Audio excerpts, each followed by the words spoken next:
സഭകളുടെ പ്രതിഷേധം കടുത്തതുകൊണ്ട് തന്നെയാണ് സജി ചെറിയാൻ തിരുത്തിയത്. ഇന്നലെ നമ്മൾ ഈ വിഷയം എടുത്തപ്പോൾ ആയിരുന്നു ഇവിടുത്തെ ഒരു പോപ്പുലർ ഒപ്പീനിയൻ. പക്ഷേ ഇപ്പോൾ കൃത്യമായി ഇടതുപക്ഷം അത് മനസ്സിലാക്കിയിരിക്കുകയാണ്. അതൃപ്തി ഉണ്ടെങ്കിൽ അത് നമ്മൾ പരിശോധിക്കും. അങ്ങനെയാണ് CPIM-ന്റെ സംസ്ഥാന സെക്രട്ടറി പറഞ്ഞത്. നേരത്തെ സ്മൃതി പരുത്തിക്കാട് സൂചിപ്പിച്ചതുപോലെ പാർട്ടിയുടെ നിലപാട് ദേശീയ തലത്തിൽ പറയേണ്ടത് ജനറൽ സെക്രട്ടറിയാണ്. ഇവിടെ പാർട്ടി സെക്രട്ടറിയായ MV ഗോവിന്ദൻ എന്ന ഞാനാണ് എന്ന് MV ഗോവിന്ദൻ കൃത്യമായി ഇന്ന് വാർത്താ സമ്മേളനത്തിൽ പറയുന്നുണ്ട്. പാർട്ടിക്ക് പറയാനുള്ളത് പാർട്ടി സെക്രട്ടറി പറയും. സജി ചെറിയാൻ പറഞ്ഞത് പാർട്ടിയുടെ നിലപാടല്ല, പക്ഷേ സർക്കാരിന്റെ ഭാഗമായ സാംസ്കാരിക മന്ത്രിയാണ് സജി ചെറിയാൻ. സാംസ്കാരിക മന്ത്രിയുടെ ഭാഗത്തു നിന്ന് വന്ന വാചകങ്ങൾ സംസ്കാരത്തിന് ചേർന്നതാണോ എന്നതൊക്കെ ജനം വിലയിരുത്തട്ടെ. അതേക്കുറിച്ച് ഞാനൊന്നും പറയുന്നില്ല. ഇന്ന് വിശദീകരണത്തിൽ ന്യൂനപക്ഷ സമുദായാംഗമാണ് ഞാൻ എന്ന് സജി ചെറിയാൻ എടുത്തു പറയുന്നത് നമ്മൾ ശ്രദ്ധിക്കേണ്ടതുണ്ട്. അപ്പോൾ സജി ചെറിയാനെ ഈ ഒരു നിയോഗം പാർട്ടി ഏൽപ്പിച്ചിരുന്നോ? അതായത് വിമർശിക്കുന്നതിനായി ഈ ഒരു നിയോഗം ഏൽപ്പിച്ചിരുന്നോ? മുഖ്യമന്ത്രി ഏൽപ്പിച്ചിരുന്നോ? മുഖ്യമന്ത്രി എന്തുകൊണ്ട് തള്ളി പറയുന്നില്ല? ആ ചോദ്യങ്ങളൊക്കെ ഇന്നലെ മുതൽ തന്നെ വളരെ സജീവമായി തന്നെ ഉയർന്നു നിൽക്കുകയാണ്. ഇന്നിപ്പോൾ സജി ചെറിയാൻ പറഞ്ഞത് എന്താണ്? കേക്കിന്റെയും വൈനിന്റെയും കാര്യത്തിൽ എന്തെങ്കിലും പ്രയാസമോ വേദനയോ ഉണ്ടായിട്ടുണ്ടെങ്കിൽ ആ പദം ഞാൻ പിൻവലിക്കുന്നു. എന്നാൽ ഞാൻ പറഞ്ഞ പ്രധാനപ്പെട്ട ഭാഗം രാഷ്ട്രീയ നിലപാടിൽ ഒരു മാറ്റവും വരുത്താൻ ഉദ്ദേശിക്കുന്നില്ല. അത് അദ്ദേഹത്തിന്റെ സുചിന്തിതമായ ഒരു അഭിപ്രായം തന്നെ ആയിരിക്കും. പാർട്ടിയുടെ ലൈനും അത് തന്നെ ആയിരിക്കും എന്നാണ് ഞാൻ കരുതുന്നത്. അക്കാര്യത്തിൽ പാർട്ടിയോ മന്ത്രിയോ ഒരു മാറ്റവും വരുത്തിയിട്ടില്ല. മണിപ്പൂരിനെ കുറിച്ച് എന്തുകൊണ്ട് നിങ്ങൾ പറഞ്ഞില്ല എന്ന് സഭയ്ക്ക് നേരെ ഉയർത്തിയ വിമർശനം അതേപടി അവിടെ നിലനിൽക്കുകയാണ്. 3 വാക്കുകൾ മാത്രം പിൻവലിച്ചു എന്ന് പറയുന്നത് കൊണ്ട് ആ വിമർശനം അവസാനിക്കുന്നില്ല, അത് എടുത്തു മാറ്റപ്പെടുന്നില്ല. അതുകൊണ്ട് സജി ചെറിയാൻ പറഞ്ഞതിന്റെ കാതലായ ഭാഗം അവിടെ നിലനിൽക്കുകയാണ്. ഇങ്ങനെ പറഞ്ഞത് എന്താണ്? ബസിലിയസ് ക്ലിമോസ് കാതോലിക്ക ബാവ ഇന്ന് ചോദിച്ചത്, KCBC-യുടെ അധ്യക്ഷനാണ് അദ്ദേഹം.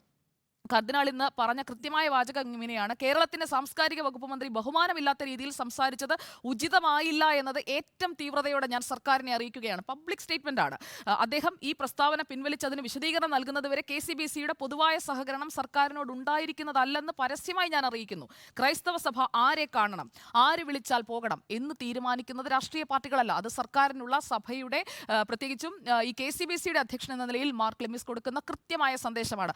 അത് പാർട്ടി സെക്രട്ടറിക്ക് മനസ്സിലായി. പാർട്ടി ലൈനിൽ തന്നെ സജി ചെറിയാനോട് തിരുത്താൻ ആവശ്യപ്പെട്ടിട്ടുണ്ട് എന്നുള്ളത് ഉറപ്പാണ്. സർക്കാരിന്റെ നിലപാടാണോ സജി ചെറിയാൻ പ്രകടിപ്പിച്ചത് എന്ന് ക്ലിമിസ് ബാവ ചോദിക്കുന്നുണ്ട്.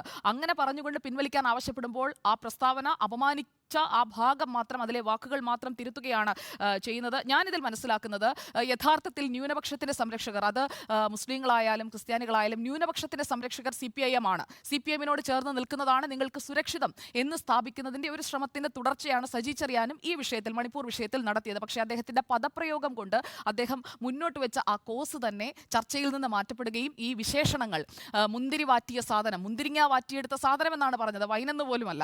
അപ്പോൾ അത് കുടിച്ചു, മുന്തിരിയിട്ട് വാറ്റിയ സാധനം കഴിച്ച് സ്തുതിയൊക്കെ പാടി, അതാണ് കൃത്യമായ വാചകം. അങ്ങനെയൊക്കെ പറയാതെ ഈ വിഷയം അവതരിപ്പിക്കാമായിരുന്നു സജി ചെറിയാൻ. അങ്ങനെയും സംസാരിക്കാൻ അറിയാവുന്ന ആളാണ് സജി ചെറിയാൻ. അത് ചെയ്തില്ല. ചില ബിഷപ്പുമാർക്ക് പ്രത്യേക രോമാഞ്ചം എന്നൊക്കെ പറഞ്ഞ് അവരെ അപമാനിച്ചു എന്ന് KCBC-ക്ക് പറയാവുന്ന ഒരു സാഹചര്യം അവിടെ നിലനിർത്തിയിട്ടുണ്ട് എന്നത് വ്യക്തമാണ്. ഇക്കാര്യത്തിൽ കേക്കും വൈനും രോമാഞ്ചവും പിൻവലിച്ചതുകൊണ്ട് ഈ പ്രശ്നം തീരുമെന്ന് ഞാൻ കരുതുന്നില്ല. കഴിഞ്ഞ ദിവസവും നമ്മൾ ചർച്ച ചെയ്തതാണ്. ഭരണഘടനയെ വിമർശിച്ചതിന്റെ പേരിൽ മന്ത്രിസ്ഥാനം നഷ്ടപ്പെട്ട് 1 വർഷം പൂർത്തിയായ, അല്ലെങ്കിൽ അതിനുശേഷം തിരിച്ചെത്തിയിട്ട് ഇപ്പോൾ കറക്റ്റ് 1 വർഷമാണ്. കഴിഞ്ഞ ജനുവരിയിൽ വന്നു. ഈ ജനുവരിയിൽ വീണ്ടും അടുത്ത പ്രസ്താവന. ഇക്കാര്യത്തിൽ മുഖ്യമന്ത്രിയൊന്നും തള്ളി പറഞ്ഞിട്ടില്ല. പക്ഷേ പാർട്ടി നേതൃത്വം ഇടപെട്ടത് ഒറ്റ കാര്യം കൊണ്ടാണ്. നേരത്തെ സൂചിപ്പിച്ചതുപോലെ ലോക്സഭാ തെരഞ്ഞെടുപ്പ് പടിവാതിൽക്കൽ നിൽക്കുകയാണ്. സഭയുമായി തെറ്റിപ്പിരിയേണ്ടതില്ല, ഒന്നിച്ചു പോകാം. അതുകൊണ്ട് എല്ലാം കോംപ്ലിമെന്റ്സ് ആക്കാൻ വേണ്ടി പാർട്ടി ഇടപെട്ടു. സജി ചെറിയാൻ 3 വാക്കുകൾ പിൻവലിച്ചു. 3 വാക്കുകൾ പിൻവലിച്ചത് കൊണ്ട് സഭയ്ക്ക് തൃപ്തിയായോ എന്നുള്ളത് സഭയാണ് പറയേണ്ടത്. ക്ലിമിസ് ബാവ പറഞ്ഞു, സഭയാണ് പറയേണ്ടത്, സഭാവിശ്വാസികളാണ് പറയേണ്ടത്. മാത്രമല്ല സഭയെയും അതുപോലെ തന്നെ സഭാ മേലധ്യക്ഷന്മാരെയും പഠിപ്പിക്കേണ്ടത് CPIM-ന്റെ നേതാക്കളുമല്ല എന്ന സന്ദേശം ക്ലിമിസ് ബാവ കൊടുത്തതും ഗംഭീരമായി.